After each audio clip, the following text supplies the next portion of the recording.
En este episodio vamos a hablar brevemente de la estructura de la Reserva Federal. Como muchos de ustedes saben, la Reserva Federal es el Banco Central de Estados Unidos. Es actualmente el banco central más poderoso del mundo debido a que tiene el monopolio de la emisión de dólares. Es la única institución capaz de crear dólares. Y el dólar, como saben, es la moneda de reserva del mundo. Es la moneda que, si bien no está respaldada por oro ni por nada, es la moneda más usada en todo el mundo. Es la moneda más poderosa del mundo. La mayoría de los bancos centrales guardan la mayor parte de sus reservas en oro.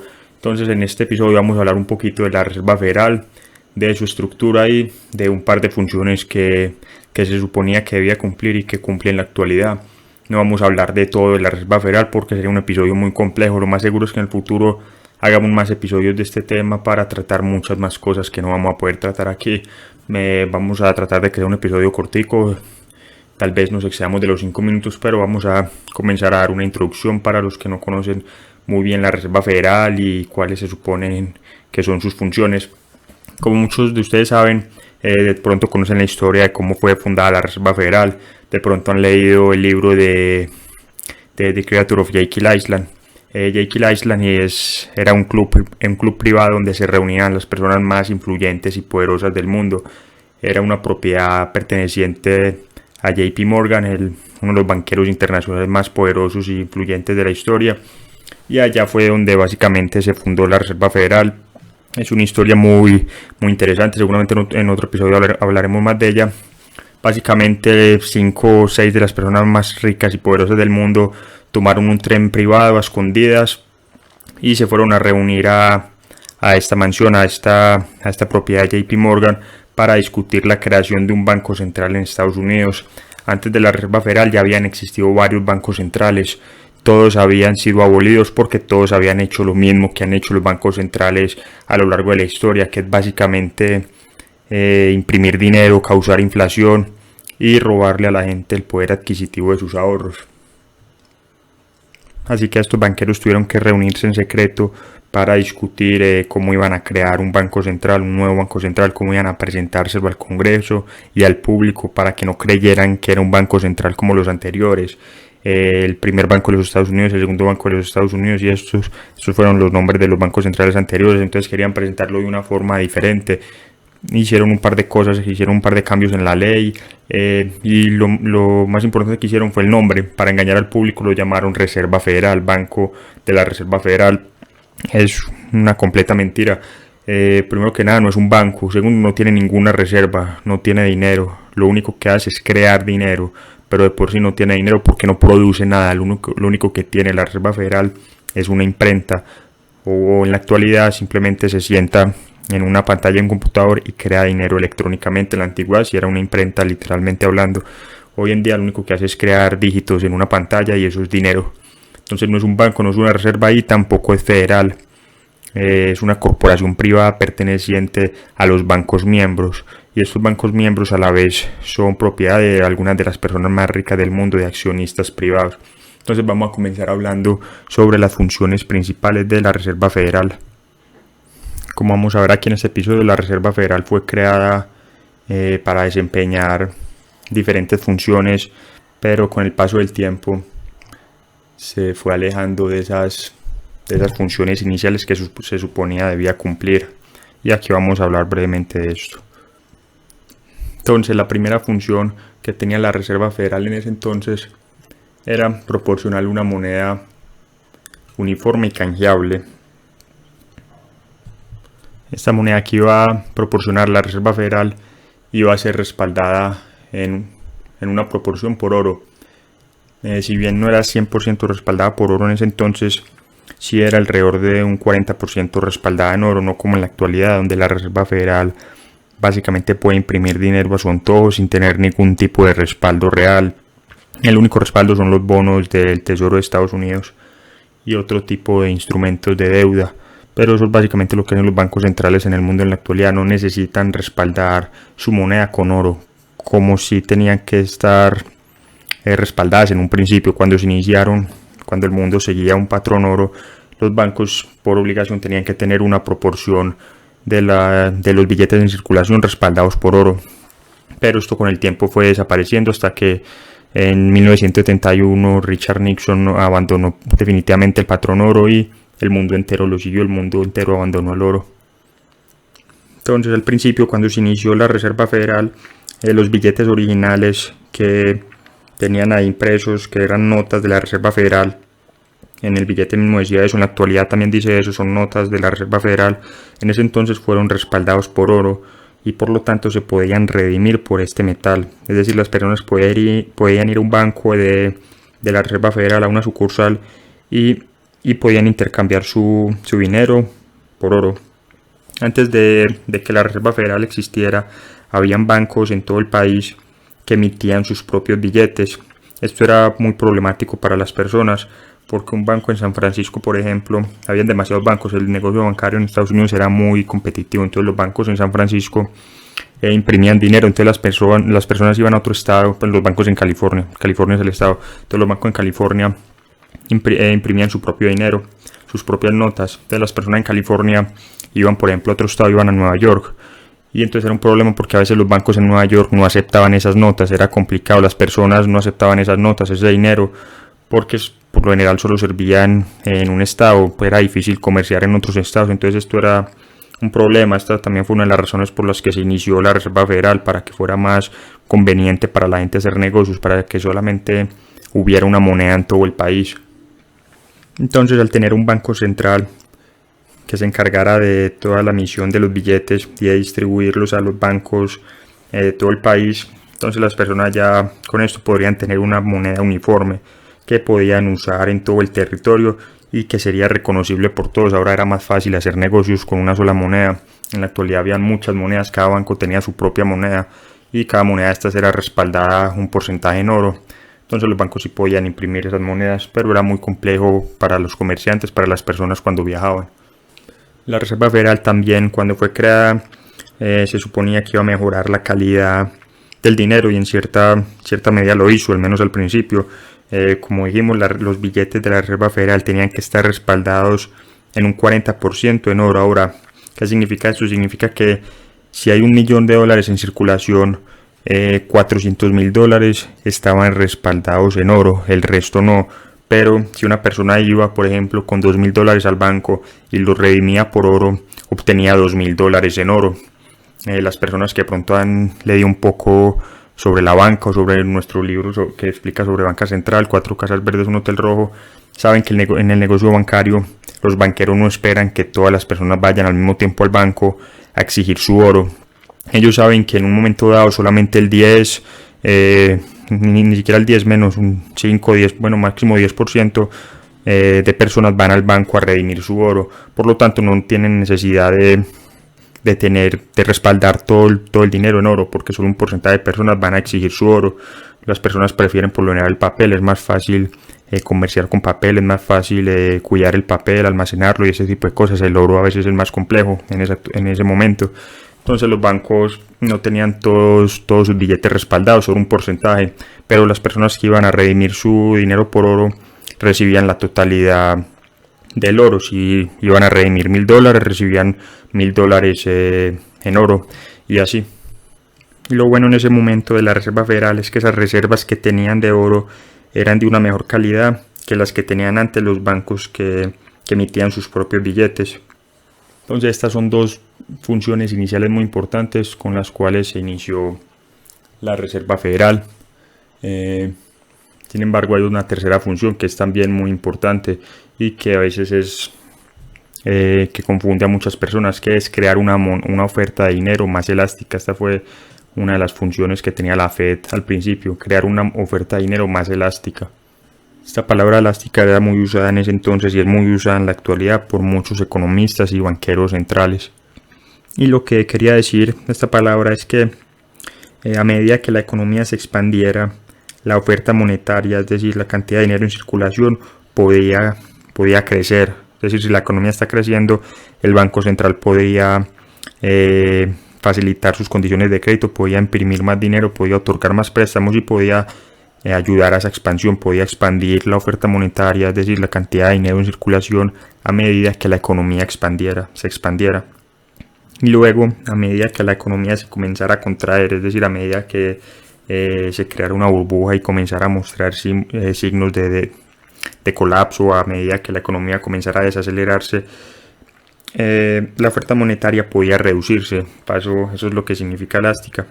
Es decir, no iba a haber una oferta monetaria mayor, sino que la oferta monetaria se iba a expandir y a contraer a medida que la economía se expandiera y se contrajera. Es decir, iba a imitar a la economía, lo que hiciera la economía. La Reserva Federal podía hacerlo, podía actuar de la mano, podía apoyarle el crecimiento y podía también contraerse a medida que la economía se contrajera. Entonces estas eran básicamente las tres funciones iniciales que tenía la Reserva Federal cuando se inició. Ahora vamos a comprender un poquito más cómo es la estructura de la Reserva Federal, que es muy parecida a como es en este momento, es básicamente la misma a como es en este momento. Han cambiado un par de detalles, pero es básicamente la misma.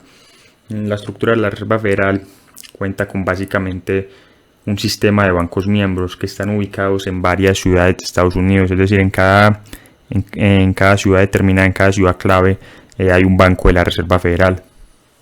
Están más o menos ubicados en 7 ciudades, no recuerdo en cuáles, creo que en Filadelfia, en Washington y en Nueva York. Obviamente, y otras 4, no recuerdo las otras 4 cuáles son. Obviamente el banco de la Reserva Federal más poderoso de todos es el que está ubicado en Nueva York, o al menos en ese entonces se suponía que ese fuera el banco que prácticamente tomara todas las decisiones, el que estuviera ubicado en Nueva York, porque Nueva York es el centro financiero mundial. Pero obviamente también cada banco tiene sus votos y tiene su poder. Se reúnen constantemente y toman decisiones sobre política monetaria, sobre las tasas de interés, los estímulos que inyectan en la economía. En la actualidad, en la crisis financiera empezaron a inventar nuevos términos como expansión cuantitativa. Con la crisis del coronavirus también están hablando sobre programas de compra masivas de bonos y de acciones para mantener la economía a flote, para proporcionarle liquidez al gobierno. Todas estas decisiones las toman por lo general estos bancos miembros, se reúnen una vez al mes o una vez cada 20 días y discuten estos temas y toman decisiones sobre estas cuestiones. Esto afecta mucho a la economía, al mercado de valores.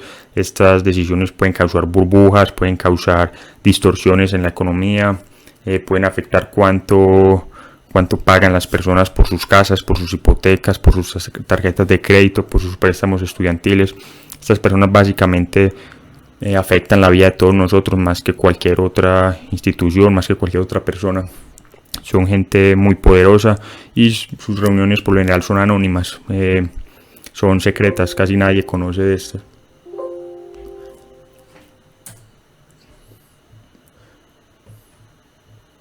Otra cosa muy importante de la Reserva Federal es que se suponía que iba a ser completamente independiente, que iba a ser completamente autónoma del gobierno, que iba a poder tomar sus decisiones económicas, monetarias, sin la intervención del Congreso, sin ningún interés político en particular, sino por el bien de la economía en general.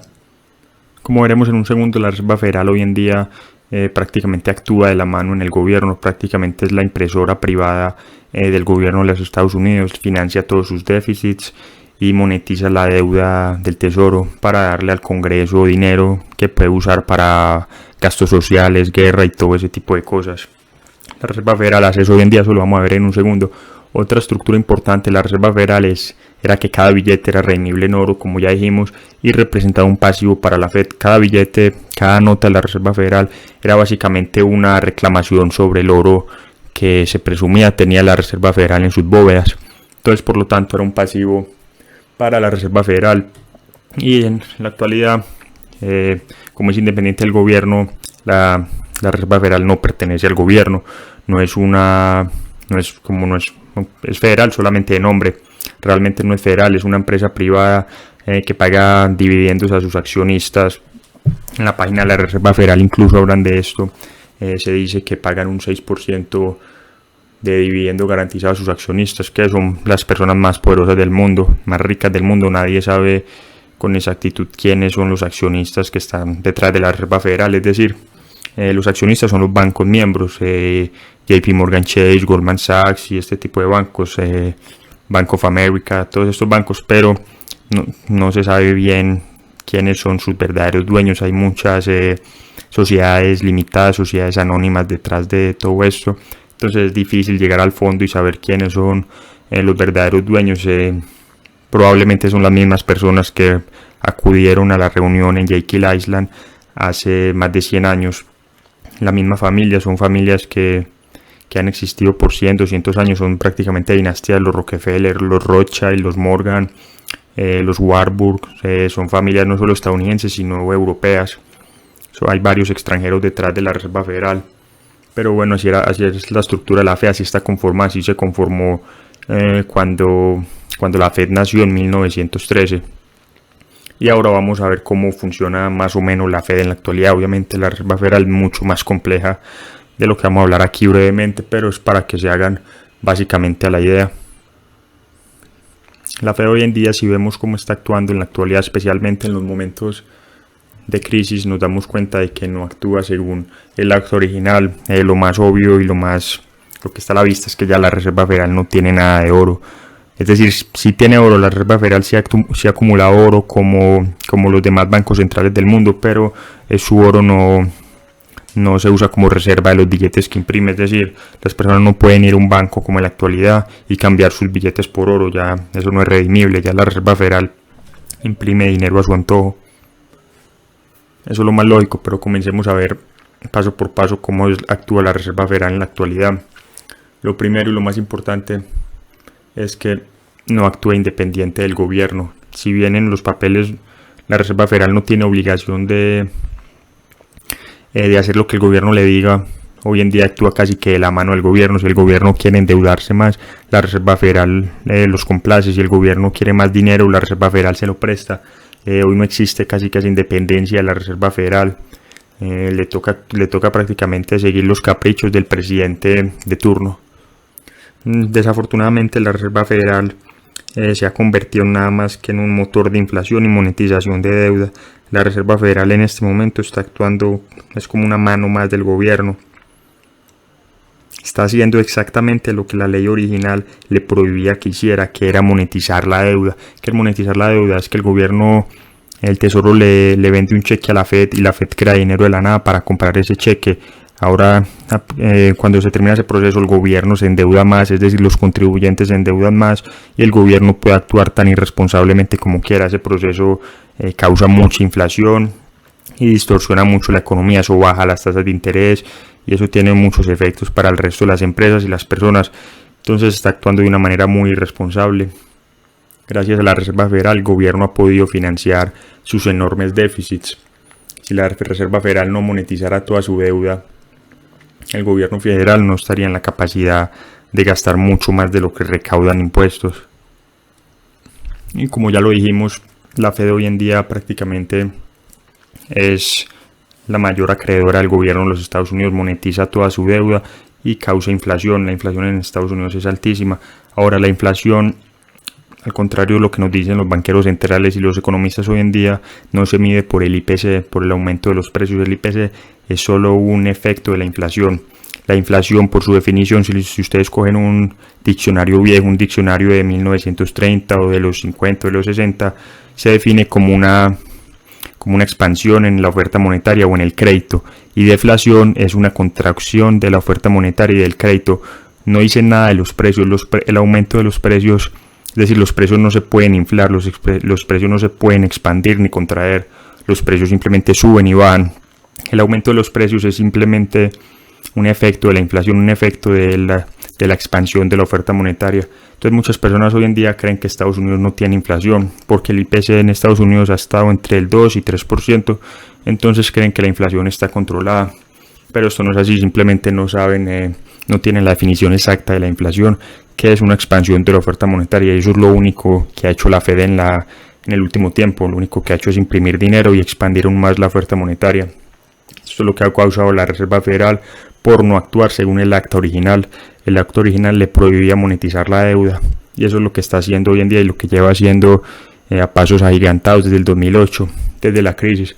Entonces, para cerrar, vamos a ver la lección de este episodio, que es la definición de la Reserva Federal, de un banco central, que vamos a profundizar luego. Y es que un banco central, en especial la Fed, es una corporación privada que le permita a los políticos prometer algo a cambio de nada, gracias a que puede monetizar la deuda y darle al gobierno dinero sin necesidad de tener que aumentar los impuestos. Los políticos aman la Reserva Federal, les permite prometer cosas que no tienen, les permite jugar a ser Santa Claus. Simplemente le venden un bono al gobierno, a la Reserva Federal les da dinero y ellos pueden comprar el voto de la gente gastando ese dinero en programas sociales y ese tipo de cosas. Entonces esta es la lección. En futuros episodios nos vamos a adentrar más en la Reserva Federal, en su historia, en cómo se ha desempeñado en las crisis. Prácticamente ha sido la arquitecta de las últimas crisis, de la crisis de la burbuja.com, de la crisis del 2008 y de la crisis de la burbuja que explotó hace poco en el 2020. En el futuro vamos a hablar de todos estos temas.